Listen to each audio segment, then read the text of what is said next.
ఆయనతో నాకు ఏం చిన్న ఎంట్రకంత కూడా మాకు భిన్నాభిప్రాయాలు.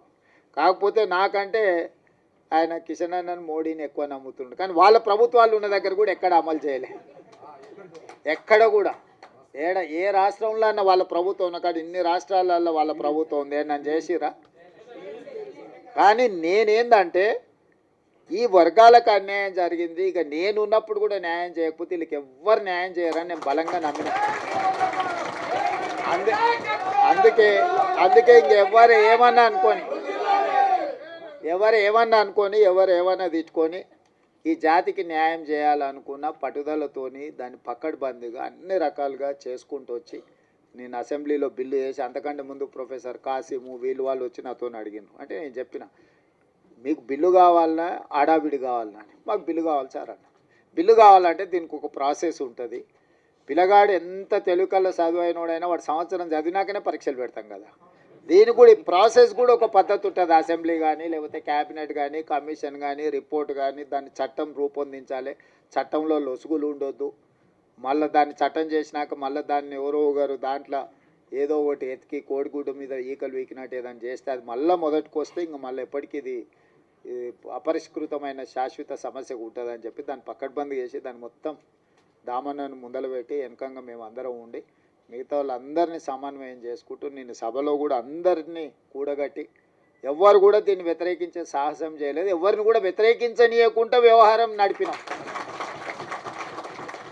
ఎందుకంటే దీన్ని అందరి ఆమోదంతో ముందుకు తీసుకెళ్తున్నాను ఒక అభిప్రాయం ఇవ్వడం ద్వారా మాదిగ ఉపకులాలు ఎవ్వరికి అన్యాయం చేస్తలేరు, వీళ్ళు వాళ్ళ న్యాయమైన హక్కు కోసమే వాళ్ళు ప్రయత్నం చేస్తున్నారు అనే ఒక విస్తృత అభిప్రాయాన్ని కల్పించడం కోసం ప్రభుత్వం పూర్తిగా ప్రయత్నం చేసింది.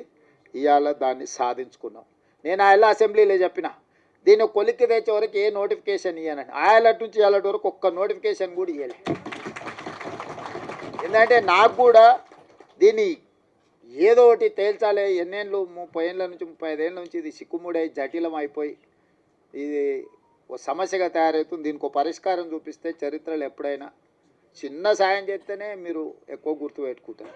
పూట ఇంత అన్నం పెడితే కూడా 10 ఏళ్ళు 20 ఏళ్ళు ఈ జాతి నమ్మకంగా ఎంబడి నడుస్తుంది. ఓ పూట భోజనం పెడితే కూడా నమ్మకంగా నడుస్తారు. గ్రామాలలో మాకు తెలుసు. ఎందుకంటే పొలం కాడు మీకు మాకే కాదు ఉన్నది సంబంధం అంతా. బాయికాడ ఏదైనా ఉన్నది మీకు మాకే సంబంధం కాబట్టి మీ గురించే నాకు పూర్తిగా అవగాహన.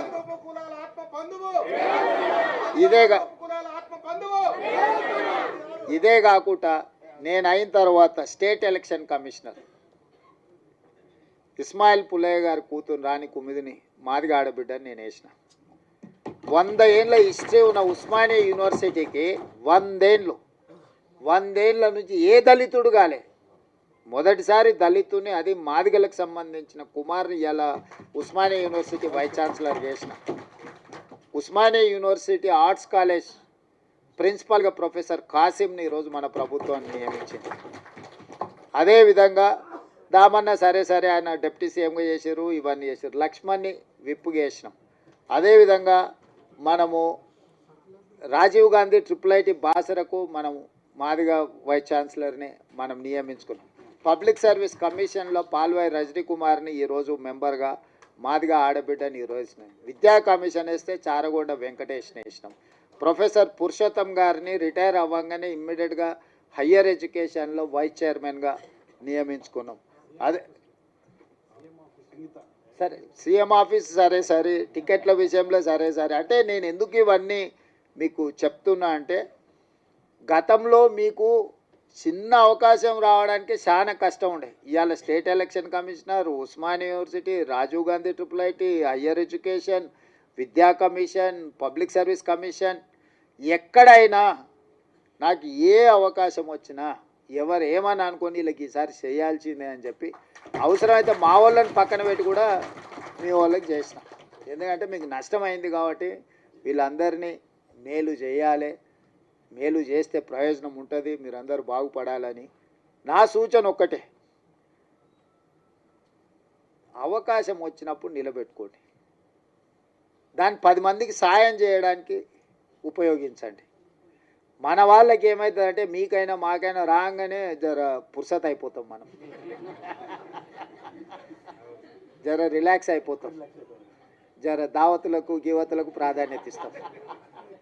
దాంతో ఏమవుతుందంటే చూసినావా వీళ్ళకి అవకాశం ఇస్తే నిలబెట్టుకోలేదు, వీళ్ళకి అవకాశం ఇస్తే గిట్ల చేసిరు, వీళ్ళకి అవకాశం ఇస్తే గట్ల చేసిరు అని ఎదురుగున్నోళ్ళు మన వెనకంగా మాట్లాడుకుంటారు. అందుకోసం నేనేమంటున్నట్టు ఈ అవకాశం వచ్చిన వాళ్ళు కానీ రేపు భవిష్యత్తులో ఈ ఉద్యోగాలలో డాక్టర్లుగా, లాయర్లుగా, ఇంజనీర్లుగా, ఐఏఎస్లుగా, ఐపీఎస్లుగా మన పిల్లలు ఎవరైనా చివరికి హోంగార్డ్ కానీ కానిస్టేబుల్ కానీ 10 మందికి సాయం చేసేటట్టు మనం దీన్ని నిలబెట్టుకుంటే ఏమవుతుందంటే ఇంకో 10 అవకాశాలు వస్తాయి. మనం అవకాశం ఇచ్చినప్పుడు దీన్ని సరిగ్గా మనము ప్రజల ముందర కొంచెం మన గౌరవం పెరిగేటట్టు మనం వివరించకపోతే వీళ్ళకి ఇస్తే గింతేనా, వీళ్ళు మారరు, వీళ్ళు గిట్లనే ఉంటారు అంటే నేను జర ఓపెన్ అయ్యి చెప్తున్నా, మీతో ఎందుకు చెప్తున్నానో దీన్ని అర్థం చేసుకోరి. అంతా బాగుందని చెప్పి మీకు చేతులు కలిపి ఫోటో దిగి పంపొచ్చు, కానీ దానివల్ల పూర్తి స్థాయి ప్రయోజనం లేదు. మనకి ఏ అవకాశం వచ్చినా దాన్ని నిలబెట్టుకొని అరే వీళ్ళకి ఇస్తే సమర్థులే, బాగా చేస్తారు, 10 మందికి ఉపయోగపడతారు, జర పద్ధతి మీద ఉంటారని మనం నిరూపించుకుంటే ఏమవుతుందంటే ఇంకో 10 అవకాశాలు కొత్త వాళ్ళకి వస్తాయి. మనం దాన్ని ఆ అవకాశాన్ని మనం సరిగ్గా ఒడిసి పట్టుకోకపోతే ఏమవుతుందంటే ఎక్కడో ఒక దగ్గర వీళ్ళకి ఇస్తే గిట్టనే చేస్తారా అని మీకు మాకు ఆ చెడ్డ పేరు రావద్దు. అందుకోసమని ఇచ్చిన అవకాశాలు ఇచ్చిన వాళ్ళకే కాదు, రేపు వచ్చే అవకాశాలలో ఏ ఉద్యోగం వచ్చినా ఎవరన్నా మనోళ్ళు వస్తే కూసబెట్టి మర్యాద ఇచ్చేవాళ్ళని పని ఉంటే చేసి పెట్టురు, లేకపోతే వాళ్ళకు సలహా ఇయ్యరు. ఒకసారి వాళ్ళకి తెలియదు పాపం, ఎక్కడి నుంచో కింద నుంచి కష్టపడి వస్తాడు, వాళ్ళకి తెలియక ఏదన్నా అట్లా ఇట్లా కొంచెం మాట్లాడతారు. వాళ్ళు కూర్చోబెట్టి మాట్లాడేది నేర్పాలి, పని ఎట్లా చేసుకోవాలో నేర్పాలి, ఈ పని ద్వారా 10 మందికి ఎట్లా మనము సాయం చేయాలో కూడా వాళ్ళకి కొంచెం ఓపిక తెచ్చుకొని నేర్పాలి. మేము అయిపోయినాం కాబట్టి మేము ఇంకా మిగతా వాళ్ళకి మేము పెద్దగా చెప్పము అనే విధానం మనకు ఉండొద్దు. ఎందుకంటే ఇది ఒక గొప్ప అవకాశం, ఈ గొప్ప అవకాశాన్ని 10 మందికి ఉపయోగపడే విధంగా చేయండి. ఏది ఉన్నా నేను ఉన్నంత వరకు మీ ఓడే ఉన్నాడు అనుకోండి కుర్చీలో. ఎందుకు చెప్తున్నా అంటే నాకేమి ఇంటికి తీసుకుపోయేది ఏంది లేదు, నేను ఏది నా ఇంటికి తీసుకుపోను. 10 మంది ఇబ్బందులు ఉన్న వాళ్ళకి సాయం చేయడానికి నేను ఉన్నా, నాకు పేరు తప్ప ఇంకేంది లేదు. అరే నన్ను కనిపిస్తే మీరు నమస్కారం పెడితే నాకు సంతోషం అవుతుంది అంతే. అరే మాకు అన్న చేసి నమస్తే అన్న, నన్ను గుర్తుపట్టకపోయినా, నేను మిమ్మల్ని గుర్తుపట్టకపోయినా నమస్తే పెడితే నేను చేసిన పనికి నాకు సంతోషం కలుగుతుంది. నేను అంతమించి మీ నుంచి ఏం ఆశిస్తలేదు. ఆయన సతీష్ మాదిగా నేను పొట్టేలు కోసి దావతీయమని కూడా నేనేం అడుగుతలేదు. ఆయన కూడా అప్పుడప్పుడు చెప్తుంటా కానీ వినడు, అప్పుడు అట్లా ఇట్లా చేస్తుంటాడు. ఆయన దృష్టిలో పెట్టుకొని ఇప్పటి దగ్గర చెప్పిన, శిలక్కి చెప్పినట్టు చెప్తినరా ఆయన నీకెందుకు నేను ఉన్నా కదా అని అంటే ఉన్నట్టు ఉంటాడు, అప్పుడే అట్లా పోయేస్తాడు.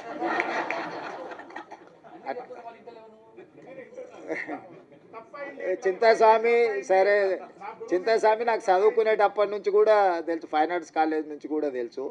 మన వాళ్ళకి ఏంటంటే ఆవేశం ఎక్కువ, కొంచెం ఆలోచన తక్కువ చేస్తారు. ఆవేశంలో ఆలోచన రాదు ఎవరికైనా, ఎవరికైనా, నాకైనా మీకైనా ఎవరికైనా. ఆవేశంలో తీసుకున్న నిర్ణయం అక్కడికి రాదు. ఆవేశాన్ని తగ్గించండి, ఆలోచన వెంచూరి, వచ్చిన అవకాశాన్ని సద్వినియోగం చేసుకొని ఈ ప్రభుత్వం మీకు అండగా నిలబడుతుంది. మీ మంచి కోసం పనిచేస్తే మీ వెల్ఫేర్ కావచ్చు, మీ డెవలప్మెంట్ కావచ్చు, పిల్లలకి చచ్చిపోయిన వాళ్ళు లేకపోతే బాధితుల కుటుంబాలకి ఇంతకుముందే ఇచ్చిండ్రు బుడగ సంఘాల నుంచి వీళ్ళందరికీ ఇల్లు లేని వాళ్ళు ఉన్నారు, అందరికీ ఈసారి ఇల్లు ఇచ్చే బాధ్యత నాది.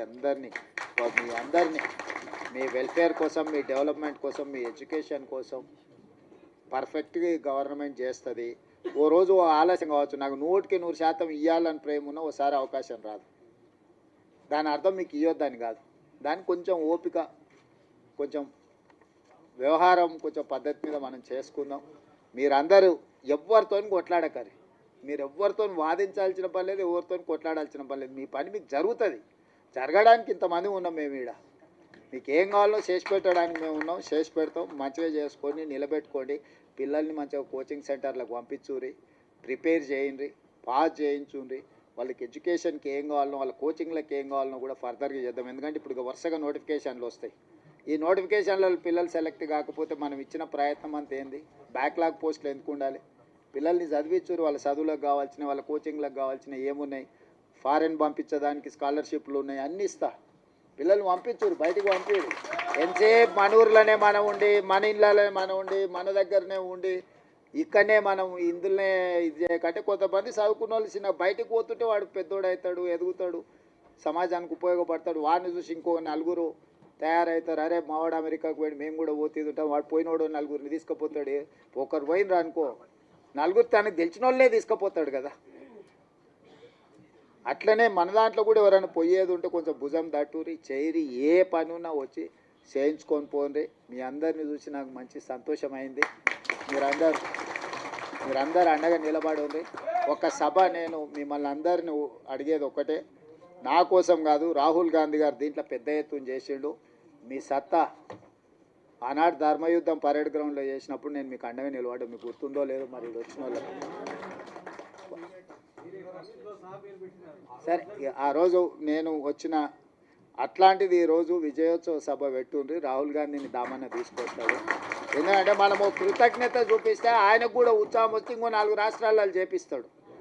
ఎందుకంటే ఇప్పుడు కర్ణాటకలో మిగతా రాష్ట్రాలలో కూడా ఇది కొంచెం వాయిదా పడతా వస్తుంది. మీరు అండగా నిలబడ్డట్టు 10 లక్షల మంది జమై ఆయన ఇచ్చేసి దామన్న మనోళ్ళందరి నేతృత్వంలో, మహేష్ గౌడ్ గారి నేతృత్వంలో ఒక అభినందన సభ పెట్టి రాహుల్ గాంధీ గారిని ఇచ్చేసారండి. ఏ మనిషి అయినా అభినందన కంటే ఏముంటుంది? గాంధీ కుటుంబానికి ఏంది? దేశం కోసం సర్వం ఇచ్చిన వాళ్ళు, దేశం కోసం సర్వం ఇచ్చారు, ప్రాణాలు ఇచ్చారు, అన్ని ఇచ్చారు. వాళ్ళకి ఏముంటుంది? మీరు మాకు సాయం చేసారు, మిమ్మల్ని గుర్తుపెట్టుకున్నామని మీరు అందరు గట్టిగా చప్పట్లు కొడితే ఆయన ఉత్సాహంతో ఇంకా 4 రాష్ట్రాలలో చేపిస్తాడు.